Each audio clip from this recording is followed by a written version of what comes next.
My gingerbread house this year is the Killer Corn Combine, a possessed corn combine harvester that's responsible for the brutal double murder of a brother and sister trespassing in a rural American cornfield. It's gonna have a barn haunted by a demonic spirit, a possessed combine harvester, a man being harvested, a woman running for her life inside the barn, and a cornfield.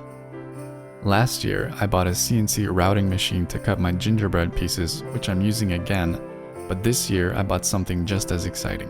Silicone guide rings for my new rolling pin to control the thickness of the gingerbread for a more even cut on my CNC. I designed the barn and harvester in an app called Autodesk Fusion. I flattened the pieces to prepare them for CNC cutting, and I configured the tool paths that my CNC will use.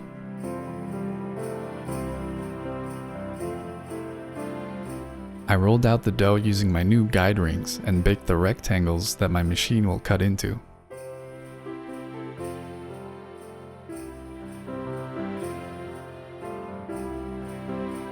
I designed the barn exterior to look deteriorated with full of holes and missing planks, but this meant that the walls would be structurally weak and unable to support themselves. To prevent this, I knew I had to build the entire frame of the barn. Knowing nothing about how barns are built, I consulted with the experts. The frame of my barn consists of corner posts, queen posts, roof rafters, crossbeams, and braces. I wanted my barn's roof to have two slopes on each side, which I learned was called a gambrel roof, a design that provides more headroom in the upper level, probably to store hay or the dead bodies of your victims. I cut the frame of the barn on the CNC.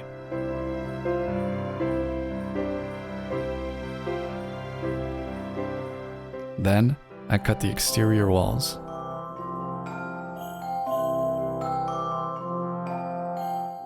An important lesson I learned this year is that I don't need to have a mental breakdown after accidentally breaking a piece, such as this one,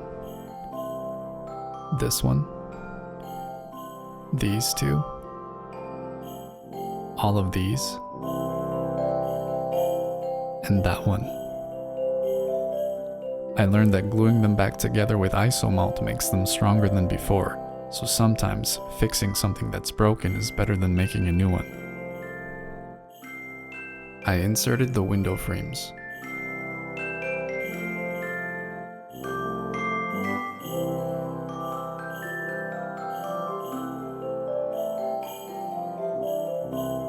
I assembled the barn by gluing the pieces together using Isomalt and gum glue. I made the gum glue by mixing Tylose or CNC powder with water.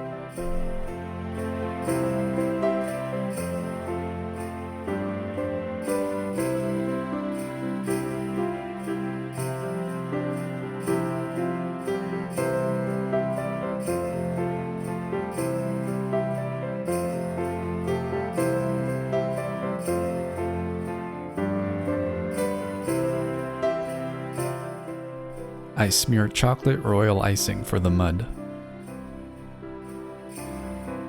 The combine harvester is modeled after the New Idea 705 Uni system from the 1970s. The attachment on the front that harvests corn is called a corn head. I don't know what would happen if a person were to get trapped inside one, but this particular demon has retrofitted the corn head with teeth and probably other killing contraptions. I made Isomalt blood gushing out of the chute on the rear of the combine that normally transports corn, which I learned was called an unloading auger. The unloading auger on the New Idea 705 only extends backwards, but I used my artistic license to rotate it 90 degrees for dramatic effect. I made armatures for the characters using aluminum wire. I only needed to make the top half of the man because his bottom half is going through the harvester. I gave him a blue winter jacket and organs being pulled from his torso out of fondant. I gave the woman a green jacket and jeans. I made them siblings so that I could reuse the same hair and skin color. I made a creepy demon with horns.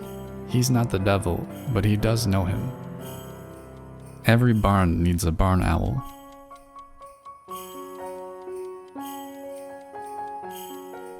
I gave the harvester horns as well. I made the winter corn stalks out of whole grain spaghetti that I soaked, curved, and dried to simulate wind. I made the leaves out of wafer paper that I painted with food coloring and planted them in small mounds of brown fondant.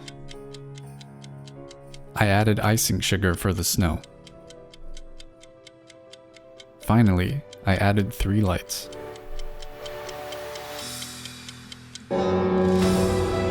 My gingerbread house this year is the Killer Corn Combine Soul Harvester.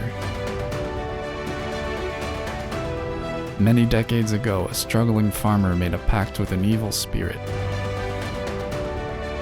In exchange for human soul sacrifices, the demon would provide a bountiful harvest that season. Yet long after the farmer has died, the demon still lurks, reaping any souls that come its way.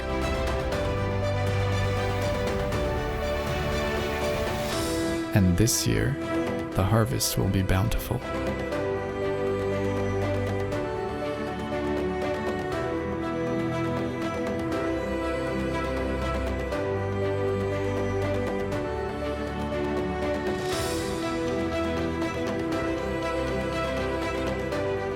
Thank you for watching.